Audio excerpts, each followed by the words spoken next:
18장에 들어와서 제사장들과 레위인들의 의무와 그리고 책임에 대해서 설명하는 내용들을 우리가 살펴보고 있습니다. 지난 시간에는 책임과 의무에 대한 제사장들과 레위인들의 책임과 의무에 대한 그런 내용을 살펴보았습니다. 이제 오늘 본문 8절부터 또 앞으로 32절까지는 제사장들과 레위인들이 받을 혜택에 대해서 기록하고 있습니다. 그래서 7절까지, 어제 우리가 묵상한 7절까지의 전반부는 제사장의 임무를 말씀하고 있고, 그리고 오늘 이 후반부는 제사장을 향한 이스라엘의 책임을 말하고 있는 것입니다. 그러니까 제사장 입장에서 보면 앞부분은 제사장들의 의무이고, 그리고 후반부는 제사장들의 권리입니다. 제사장들이 받는 것, 혜택을 말합니다. 또 목회자의 입장에서 보면 앞부분은 목회자의 의무이고 뒷부분은 목회자의 권리가 되는 것이고, 또 성도들의 입장에서 보면 앞부분은 성도들이 받는 혜택이고, 그리고 뒷부분은 성도들이 감당해야 할 책임으로 지금 기록하고 있습니다. 어제 말씀에서 설명한 제사장들과 레위인들이 하는 역할은 하나님의 장막을 지키면서 섬기는 일입니다. 제사장과 레위인들이 성소의 직무를 제대로 수행할 때 하나님께서 이스라엘 백성들에게 하나님의 화가 미치지 않게 하시겠다 하셨습니다.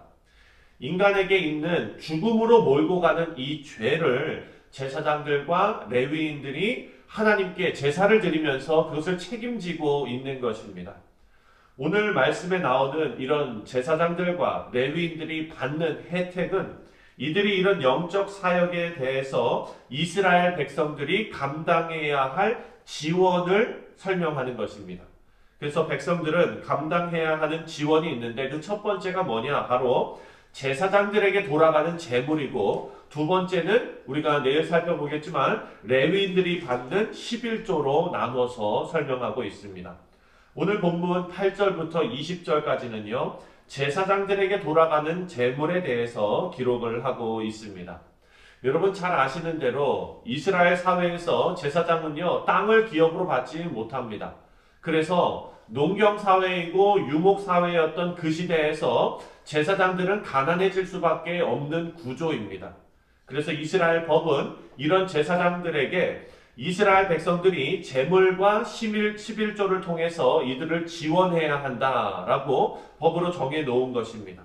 지금도 마찬가지입니다.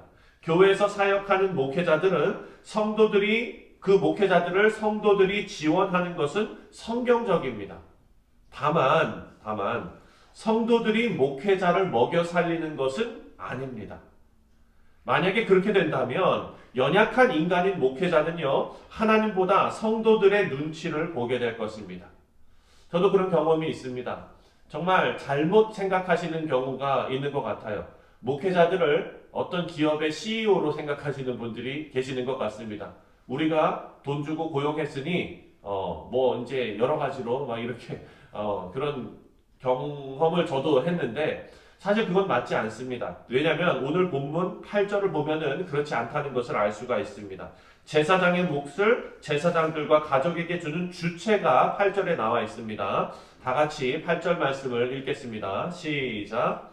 여호와께서 또 아론에게 이르시되, 보라, 내가 내 거제물 곧 이스라엘 자손이 거룩하게 한 모든 헌물을 내가 주관하게 하고 내가 기름을 받았으므로 말미암아 그것을 너와 내 아들들에게 영구한 몫의 음식으로 주노라. 아멘.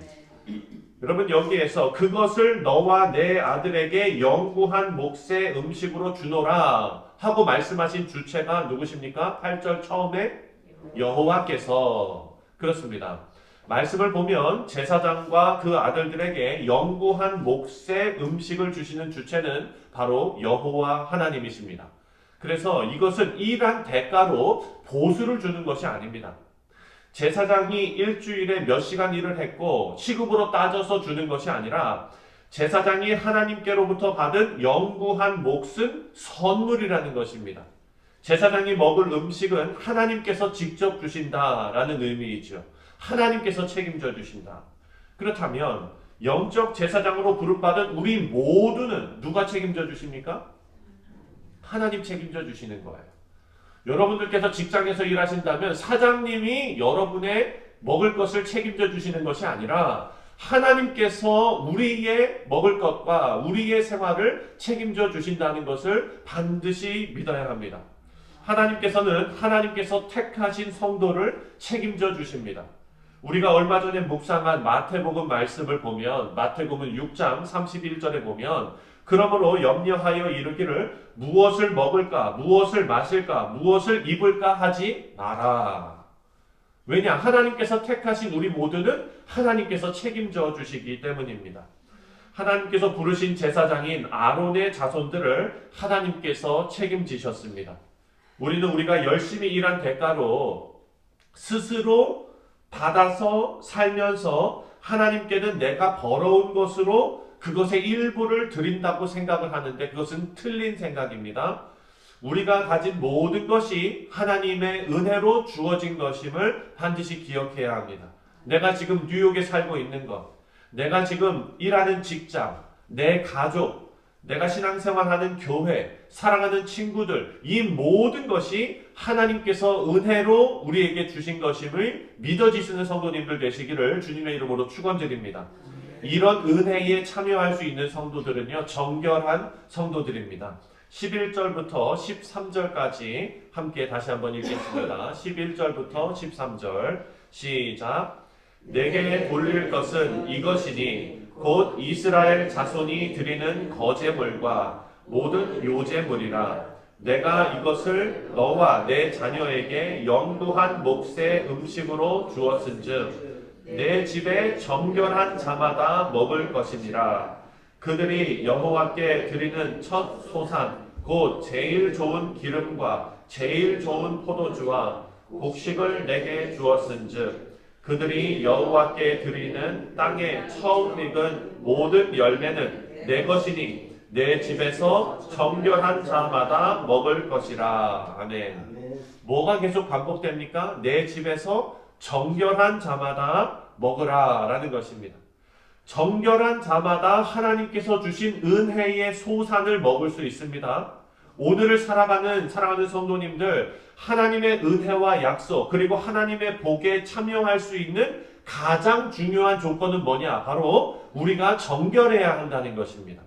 모든 죄를 떠나서 하나님 앞에 정결한 자들이 누리는 복이 바로 하나님의 은혜의 소산, 하나님의 보호하심입니다.